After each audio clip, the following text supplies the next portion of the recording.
My ex kicked me out of our van in a state park over something dumb, and now he's demanding I drive back across the country to return his dad's watch that I accidentally took. So yeah, like the title says, my now ex and I were both remote workers and decided that we could van life and see things while still working.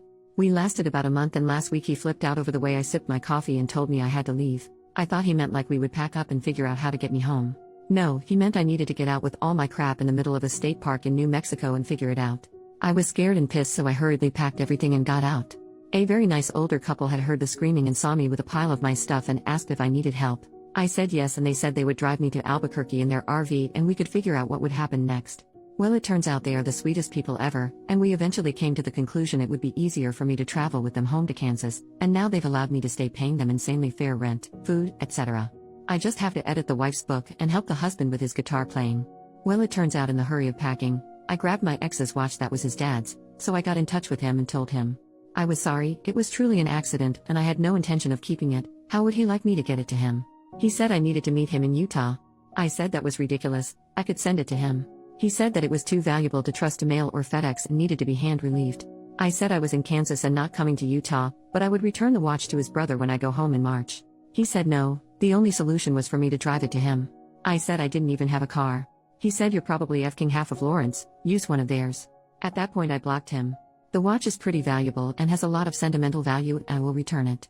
It was my oversight that I have it in the first place. What are my obligations to follow his instructions to get the watch back to him? Edit. Wow, this blew up. For the people asking, it is a lower-end Rolex watch. It still has all the original box and even receipt when his dad bought it, but it was well worn, so he's never been sure how much it's worth. I guess a few hundred, maybe $1,000, so I'm not sure. I'm not going to keep it or destroy it since it's not mine in any way. Relevant comment number 1, you gave reasonable options. Let's say he files a police report that you stole it. You have proof that you contacted him and asked where you could send it. He declined. Relevant comment number 2, dude sounds like a psychopath. Do not under any circumstances willingly meet up with him in person ever again. Don't let him know where you live. This level of douchery is a sign of something being very off, and you don't want to be there again when he short-circuits again. You were extremely lucky to have found the people you did. Who knows where you'd be if that had not happened? Update, 1 week later. Well, so lots of mixed advice, but most people said the best option was to contact his brother. Before I did that, I decided to unblock my ex just to give him one more chance to give me an address where I could ship the watch. Here's the actual text conversation. Me, hey, I'm sorry I blocked you. I just didn't appreciate the insults, but I want to get your dad's watch back. Can you let me know where to send it? I'll pay for shipping, no problem. Like less than 30 seconds later. I stashed the watch in your bag because I wanted to prove to myself what an awful person you are, and good job at proving me right again. I was like, wow, so many people in the original said that he probably put the watch in my stuff as I was packing in order to force communication and force the opportunity to see him again. Well, you were exactly correct. I didn't even respond to his text and blocked him again. I have no intention of keeping the watch, so I decided now it was time to contact his brother, who, along with his wife, has always been very nice to me. He was super appreciative, and we spent a couple days going back and forth figuring out the shipping, but the watch arrived to him on Friday and all is good. He even Venmo'd me $1,000 for being so honest, contacting him, etc.